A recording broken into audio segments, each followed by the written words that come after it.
আসসালামু আলাইকুম, সবাইকে স্বাগতম।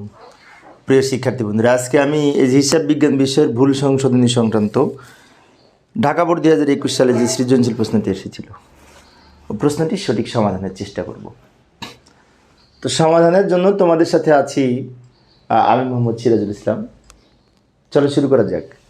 প্রথমে এই যে লক্ষ্য করি, ঢাকা বোর্ড 2021 সালের প্রশ্নটি আমি উপস্থাপন করেছি। শাপলা ট্রেডার্সের হিসাব বইতে নিম্নলিখিত ভুলগুলি সংশোধন হয়েছিল রেয়ামিল তৈরি করার পর। ক নম্বরে বলেছে উপযুক্ত তথ্য হতে নীতিগত ভুলের পরিমাণ নির্ণয় করো। তো নীতিগত ভুল কোনগুলি সেগুলি সম্পর্কে আমাদের একটু জানা উচিত। নীতিগত ভুল হচ্ছে হিসাব বিজ্ঞানের নীতি অমান্য করে যে সমস্ত ভুল হয়, যেমন মূলধন জাতীয় কোনো লেনদেনকে মুনাফা জাতীয় হিসেবে লেখা, অথবা মুনাফা জাতীয় কোনো লেনদেনকে মূলধন জাতীয় লেনদেন হিসেবে লেখা, এই জাতীয় যে সমস্ত ভুল, এগুলোকে নীতিগত ভুল বলে। এখানে যদি আমরা লক্ষ্য করি তাহলে দেখতে পাই আসবাবপত্র ক্রয় হিসাবে লেখা হয়েছে। তো আসবাবপত্রটা মূলধন জাতীয় আর ক্রয়টা মুনাফা জাতীয়।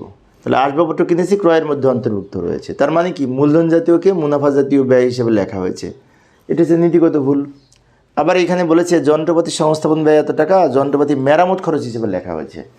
যন্ত্রপাতি সংস্থাপন করলে যন্ত্রপাতি হিসাবে ডেবিট করা উচিত ছিল, মূলধন জাতীয় ব্যয় এটি, কিন্তু মেরামত হিসেবে লেখা হয়েছে, মানে কি, এটা মুনাফা জাতীয় ব্যয় হিসেবে লেখা হয়েছে।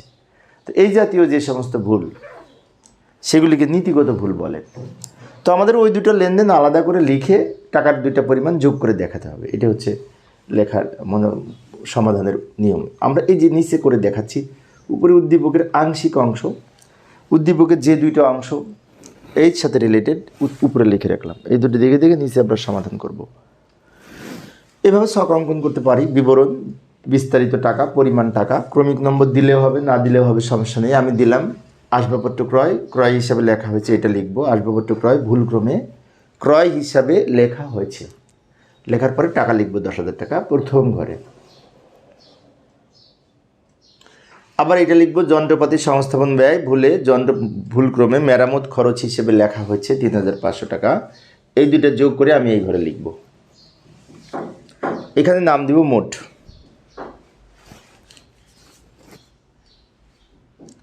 এটা হচ্ছে এই আমাদের নীতিগত ভুলের পরিমাণ। ক নাম্বারের উত্তর হলো। এবার খ নাম্বারের জন্য আবার উদ্দীপকে ফিরে যাব। উদ্দীপকের খ নাম্বারে বলেছিল 2, 3, 4, 5, মানে এই যে এই কটা লেনদেনে জাবেদা করতে বলেছে। 1 নাম্বার করতে বলেনি, এই কটা লেনদেনের তো জাবেদা করবো, তাই না? জাবেদা করার জন্য আমরা সংশোধনী দাখিলা মানে জাবেদা বোঝাই। তো এই যে আমি এখানে বিশেষ করে শাপলা ট্রেডার্সের বইতে ভুল সংশোধনী দাখিলা বলে এখানে আমরা জাবেদা প্রস্তুত করব। জাবেদা ছক অঙ্কন করেছি। জাবেদার ছক তো আমরা পারি, তাই না? তারিখ, হিসাবের নাম ও ব্যাখ্যা, খতিয়ান পৃষ্ঠে, ডেবিট ক্রেডিট, এগুলো তো আমরা সবাই পারি। আচ্ছা, একটা কাজ করি, উপরে লেনদেনগুলি নিয়ে আসি। যে 4টে লেনদেন আমরা জাবেদা করব, 2, 3, 4, 5, ওই কটা লেনদেন আমি নিয়ে আসলাম। এখানে 2 আর 3 লিখেছি, এখানে 4 আর 5 লিখেছি। তো আমি আলাদা আলাদা করে দুই দিকে লিখেছি। প্রথমে এটা জাবেদা করব। 2 নঙে বলেছে বিক্রয় হিসাবের যোগফল কম লেখা হয়েছে। আচ্ছা, বিক্রয় হিসাবের যোগফল যদি কম লেখা হয় তো বিক্রয় হিসাবকে বাড়াতে হবে, বৃদ্ধি করতে হবে। তো বিক্রয় হিসাবের স্বাভাবিক জের ক্রেডিট, তো কোনো ক্রেডিট জেরকে যদি বাড়াতে হয় তাহলে আবার ক্রেডিট করতে হবে, তাহলে বেড়ে যাবে। তো বিক্রয় হিসাবে যেহেতু কম লেখা হয়েছে, তো সংশোধনের জন্য বিক্রয় হিসাবকে বাড়াতে হবে, তাই অনিশ্চিত হিসাব ডেবিট আর বিক্রয় হিসাব ক্রেডিট হবে। এখন অনেক শিক্ষার্থীর মনে হতে পারে অনিশ্চিত হিসাব কেন ডেবিট হবে, তাই না? কারণটি হচ্ছে অনিশ্চিত হিসাব কখন হয়? যখন এক পক্ষের ভুল হয়। যেমন এখানে বলেছে বিক্রয় হিসাবে কম লেখা হয়েছে, তো বিক্রয় হিসাবে ক্রেডিট করলাম, ফলে কি বিক্রয় হিসাব বৃদ্ধি পেল। এখন বিপরীতে আরেকটা হিসাবে কিন্তু আমরা পাচ্ছি না, এটা এক পক্ষের ভুল। আর যেগুলি এক পক্ষের ভুল হবে, একতরফা ভুল হবে, সেগুলি অনিশ্চিত হিসাব দিয়ে, বিপরীত দিকে অনিশ্চিত হিসাব দিয়ে লিখে দিতে হবে। অনিশ্চিত হিসাব একটি অস্থায়ী হিসাব, ভুল সংশোধনের পর আবার অনিশ্চিত হিসাব বাতিল করা হয়, তাই না? অনিশ্চিত হিসাব এর লিখব, টাকা লিখব 5,000 টাকা। পরেরটি লক্ষ্য করি, জীবন বীমা প্রিমিয়াম প্রদান বিমা হিসাবে লেখা হয়েছে। আচ্ছা, জীবন বীমা প্রিমিয়ামটা কিন্তু উত্তোলনের মধ্যে পড়ে। তো জীবন বীমা প্রিমিয়াম প্রদান করলে উত্তোলন হিসাবে লেখা উচিত ছিল, মানে আমাদের জাবেদা করা উচিত ছিল উত্তোলন হিসাব ডেবিট, কিন্তু তা না করে আমরা বিমা হিসাবে লিখেছি, মানে কি বিমা হিসাব ডেবিট করা হয়েছে। এখন ভুল সংশোধনের নিয়ম হচ্ছে ভুলটা কাটতে হবে, সঠিকটা লিখতে হবে। তাহলে এখানে বিমা হিসাব যেহেতু ডেবিট করেছিলাম ভুলে, ঠিক করার জন্য বিমা হিসাব ক্রেডিট হবে, আর উত্তোলন হিসাব ডেবিট করা উচিত, তাই উত্তোলন হিসাব ডেবিট হবে। তাই উত্তোলন হিসাব ডেবিট আর বিমা হিসাব ক্রেডিট হবে, টাকা হবে 1200 টাকা। উত্তোলন হিসাব ডেবিট, বিমা হিসাব ক্রেডিট হবে, টাকা হবে 1200 টাকা। পরেরটি লক্ষ্য করি, যন্ত্রপাতি সংস্থাপন ব্যয় 3500 টাকা যন্ত্রপাতি হিসাবে লেখা হয়েছে। আচ্ছা, মেরামত খরচ হিসেবে লেখা হয়েছে। যন্ত্রপাতি সংস্থাপন ব্যয়ের জন্য আমাদের এটা যন্ত্রপাতির সাথে যোগ করা উচিত ছিল, তা না করে মেরামতের সাথে যোগ করে রেখেছি ভুলে। তাহলে এখন ঠিক করতে হলে যন্ত্রপাতির সাথে যোগ করব, মেরামতের সাথে বিয়োগ করব, এটাই তো। তো যন্ত্রপাতি বৃদ্ধি পাবে, সংশোধনী দাখিলা করার সময় যন্ত্রপাতি হিসাব ডেবিট হবে, কারণ যন্ত্রপাতি সংস্থাপন ব্যয়ের জন্য যন্ত্রপাতি বৃদ্ধি পায়, সেই জন্য যন্ত্রপাতি হিসাব ডেবিট। আর মেরামতের মধ্যে অন্তর্ভুক্ত রয়েছে ভুলে, তাই মেরামত হিসাব ক্রেডিট করব।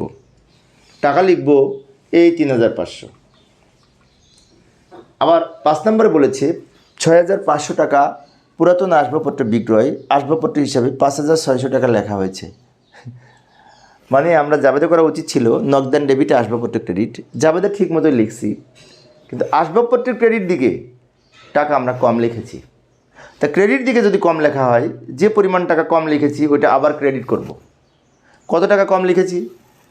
6500 টাকা লেখা উচিত ছিল, 5600 টাকা লিখেছি, 900 টাকা কম লিখেছি আসবাবপত্র হিসেবে ক্রেডিট দিকে। তা যেহেতু আসবাবপত্রের ক্রেডিট দিকে টাকা কম লেখা হয়েছে, সেজন্য আসবাবপত্র হিসাব ক্রেডিট হবে। আর বিপরীত কোনো নাম নাই, তা অনিশ্চিত হিসাব ডেবিট হবে, আর আসবাবপত্র হিসাব ক্রেডিট হবে। টাকা হবে, দুইটার পার্থক্য 900 টাকা। অর্থাৎ আসবাবপত্র হিসাবে আমরা কম লিখেছিলাম, ক্রেডিট দিকে কম লিখেছিলাম জাবেদায়। এটা অবশ্য খতিয়ানে তোলার সময় ভুল হয়, এই ধরনের ভুল। তাই আসবাবপত্র হিসাব ক্রেডিট করলাম, যেহেতু কম লেখার ভুল সংশোধন হলো। আর বিপরীতে কোনো পক্ষ নাই, তাই অনিশ্চিত হিসাব করতে হবে।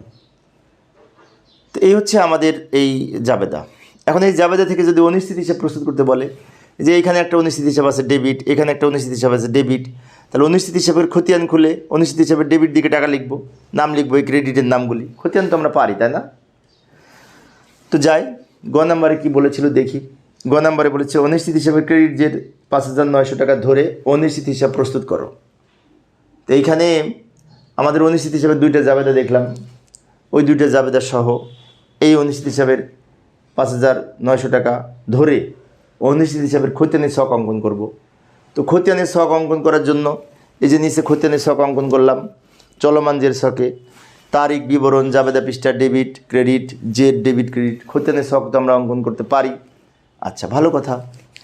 এখন প্রথমে অনিশ্চিত হিসাবে যে জের ছিল কিছুক্ষণ আগে দেখলাম ব্যালেন্স বিডি বলে, ওই টাকাটা এই ক্রেডিট দিকে লিখবো 5900 টাকা। এটা প্রশ্নে দেওয়া ছিল গ নাম্বারে, আর বাকিটা আমরা জাবেদা দেখে লিখবো, তাই না? আচ্ছা, কিছুক্ষণ আগে কিন্তু আমরা জাবেদা করেছিলাম, ওখানে প্রথমটা শেষেরটা দুইটা জাবেদা ছিল অনিশ্চিত হিসাব সম্পর্কিত। তো প্রথম জাবেদা হচ্ছে 2 তারিখের লেনদেন সম্পর্কিত, সেখানে বলা ছিল আমরা জাবেদা করেছি অনিশ্চিত হিসাব ডেবিট বিক্রয় হিসাব ক্রেডিট, কিছুক্ষণ আগে কিন্তু করেছি। তাহলে অনিশ্চিত হিসাব ডেবিট বিক্রয় হিসাব ক্রেডিট।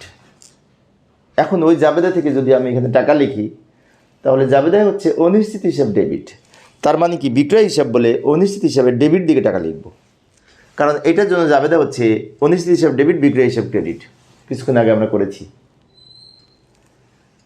তো এইটা ক্রেডিট, এটা ডেবিট।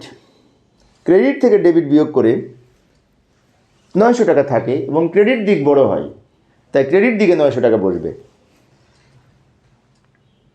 আবার 5 তারিখের জন্য আমরা জাবেদা করেছিলাম 5 নং লেনদেন, 5 তারিখ না, 5 নং লেনদেনের জন্য জাবেদা করেছিলাম অনিশ্চিত হিসাব ডেবিট আসবাবপত্র হিসাব ক্রেডিট। এই যে কিছুক্ষণ আগে কিন্তু জাবেদা করেছি, তাই না? টাকা ছিল 900। তো এটার জন্য জাবেদা যেহেতু অনিশ্চিত হিসাব ডেবিট আর আসবাবপত্র হিসাব ক্রেডিট, তো অনিশ্চিত হিসাবে ডেবিট দিকে টাকা লিখবো, নাম লিখবো আসবাবপত্র হিসাব, টাকা লিখবো 900 টাকা। এখানে 900 টাকা ক্রেডিট ছিল, 900 টাকা ডেবিট হলো। ডেবিট ক্রেডিট বিয়োগ করে কিছু থাকে না, জিরো হয়। তো জিরো লিখলেও হয়, না লিখলেও হয়, জিরো লিখলেও হয়, না লিখলেও হয়, সমস্যা নেই। তো এই যে অনিশ্চিত হিসাবে জের জিরো হলো, তার মানে কি আমাদের ভুলটা সংশোধন হলে অনিশ্চিত হিসাবে জের একসময় জিরো হয়। তো প্রিয় শিক্ষার্থী বন্ধুরা, এই ছিল আজকের আলোচনা। আমি একটা একটা করে প্রশ্ন আলোচনা করার চেষ্টা করি শিক্ষার্থীদের অনুরোধে। পরের ক্লাসটি দেখার আমন্ত্রণ রইল। খুদা হাফেজ।